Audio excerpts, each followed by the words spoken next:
एक दिन भगवान ने कहा, सुदामा रस नाम की चीज नहीं है रे तेरे जीवन। क्यों? भाभी की याद नहीं आती? आती तो फिर जाओ, जैसे आया था वैसे ही अंक माल देखे विदा कर दी। प्रभु जब आपका मित्र आया था तो पैर पकड़ के आप बड़े रोए थे, कम से कम एक जूती समर्पित कर देते।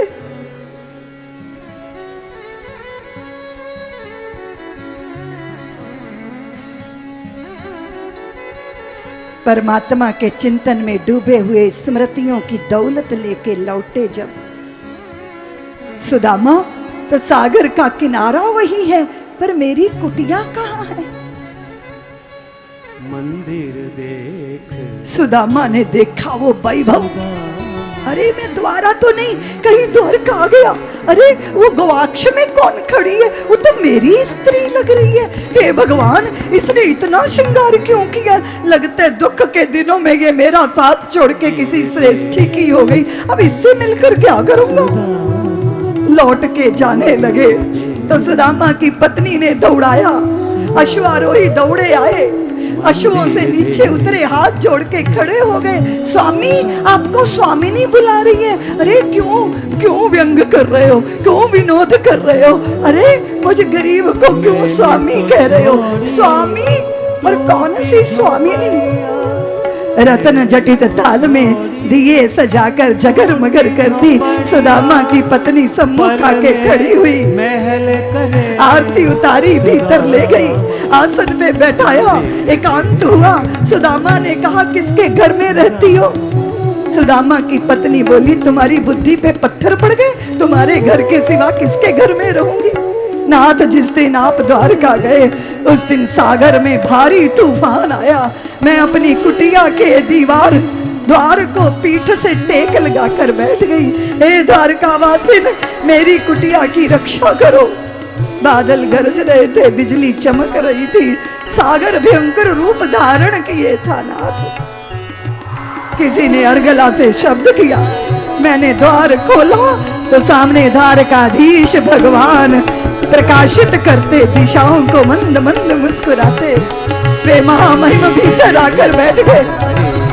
मुझे बोले, भाभी तुम कृष्ण की भाभी हो, आज से सारे अमर्ष छोड़ दो। वो कहता है ना कि मित्रता समान लोगों के बीच होनी चाहिए। आज मैं उसको अपने ही समान वैभवशाली बनाने आया। ये वैभव, ये अश्वारोही, गजारोही, जलाशय, अकेली करते हंस, ये बड़े गवाक्ष, ये ऊंची अट्टालिकाएं, सब भगवान का प्रसाद है। सुदामा ने कहा, किंतु वैभव पाके अपनों के दर्द मत भूल जाना देवी, अपने ही समान वैभवशाली। कदाचित ईश्वर तो ऐश्वर्यशाली है और हम भी ईश्वर का अंश हैं, इसलिए ऐश्वर्य तो हमें भी मिला है। आत्मा का ऐश्वर्य, जीवन का ऐश्वर्य, बुद्धि का ऐश्वर्य, ठाकुर जी की कृपा सबके ऊपर, सुदामा पर हुई। भारत के ऐसे गुरुकुल थे देवियों, जहां कृष्ण और सुदामा जैसी मित्रता का जन्म होता था।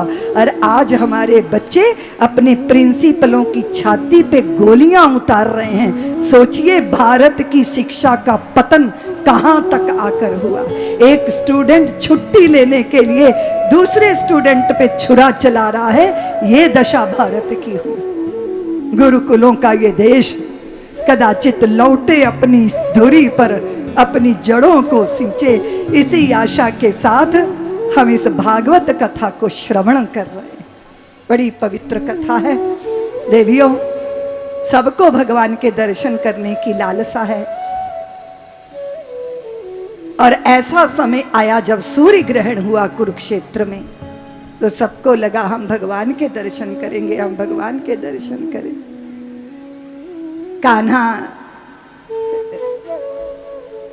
और कदाचित जब चित्त के अंदर अमृत झरता है, सुमिरन सुमिरन सुमिरन चलता है, तो अमृत जैसी अनुभूति होती है। व्यक्ति जो है वो भवनों से नहीं, भावना से बड़ा होता है, और व्यक्ति जो है उच्चारण से नहीं, उच्च आचरण से बड़ा होता है। और उच्च आचरण की दीक्षा कहाँ से मिलती है? सदग्रंथों की शरण धन्य करती है। सबके चित्त में एक ही बात है कि किशोरी जी कैसी होंगी।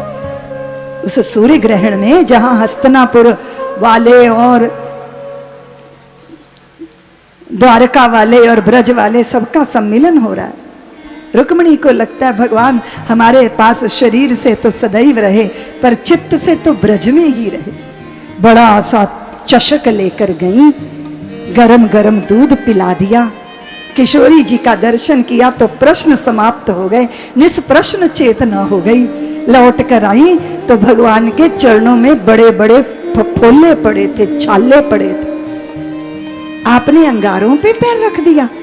भगवान ने कहा नहीं देवी, तुमने किशोरी जी को गर्म दूध पिला दिया, क्योंकि आठों याम किशोरी जी के हृदय में मेरे चरण निवास करते हैं। अगर उस हृदय को ताप लगेगा तो मेरे चरणों में भी आँच आएगी। भक्त और भगवान का तादात्म्य में, ये तो बड़े पुरानी बात है देवियों। अभी अभी इस युग में परमहंस रामकृष्ण जी नाव के उस पार, नदी के उस पार कोई किसी को कोड़ों से पीट रहा था, उन्होंने पीटने वाले से तादात में कर लिया तो कोड़े तो उसकी पीठ में पड़ रहे थे पर निशान परमहंस जी की पीठ पर उभर आए। ये तादात में होता है, भक्त का भक्त से तादात में। सब लोग कहते हैं कि दीदी माँ कहते हैं राधा के बिना कृष्ण नहीं पाए जा सकते, तो राधा क्या तत्व है? आपकी सुरती ही राधा है। अगर गोमुख से चलती है गंगा सागर की तरफ गंगा तो धारा कहलाती है, और गंगा सागर से चल दे गोमुख की तरफ तो धारा को उलट दो तो क्या होता है? धारा को पलट दो, राधा बन जाता है ना।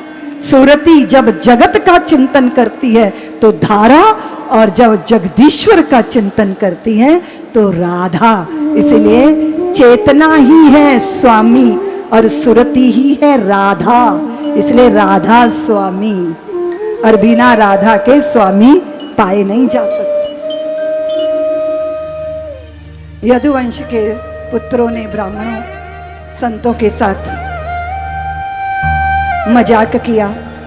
सांबने पेट में कपड़े बांध के गर्भनी बीननी का स्वांग रचा और पूछा कि यदुकुल की बधूटी को पुत्र होगा कि पुत्री। संतों के शाप से मूसल हुआ और उसी मूसल को पिसवा के बुकनी बना के सागर में फेंकी, सरकंडे पैदा हुए। एक दूसरे की कपाल क्रिया उन्हीं से हो गई। भगवान ने वसुदेव और देवकी जी को देव ऋषि नारद के द्वारा आत्मज्ञान करवाया। द्वारका डूबेगी इसीलिए सब चले जाएं यहां से, तो शराब की बोतलें गले लगा ली सबने। भगवान के कुल का उद्धार नहीं कर पाई शराब, तो हम और आप तो कौन से बाग के बथुए हैं। बलराम जी ने जल समाधि ली और भगवान भी यदुवंशी के शरीर को धारण करने के मान छोड़ने को व्याकुल हुए। देवों ने आवाहन किया, प्रभु 125 वर्ष आपने धरती की सेवा की है, अब आपकी प्रतीक्षा सारी शक्तियां देव शक्तियां कर रही हैं। एक टुकड़ा बहेलिए के बाण से जो लगा था, जंतु समझ के उसने तीर मारा, भगवान के चरण पर लगा। तुम मात्र मेरी लीला का उपकरण हो, इसीलिए चित्त से आत्मग्लानि निकालो। उस बहेलिए के स्वर्ग के कपाट खुले। बहेलिए के लिए जब प्रभु प्रकटे थे तब दो थे, वसुदेव और देवकी के सम्मुख। उद्धव को कहा कि जाओ, जहां नर नारायण नित्य तपरत है उस विशाला नगरी में जाओ। प्रभु जब आप संवरण करेंगे लीला का तो धर्म आश्रय कहां से पाएगा। तो भगवान ने कहा, जहां जहां श्रीमद् भागवत महापुराण की कथा हो रही होगी, मैं वहां वांग मैं स्वरूप में विराजमान होकर श्रोताओं का उद्धार करूंगा, कल्याण करूंगा।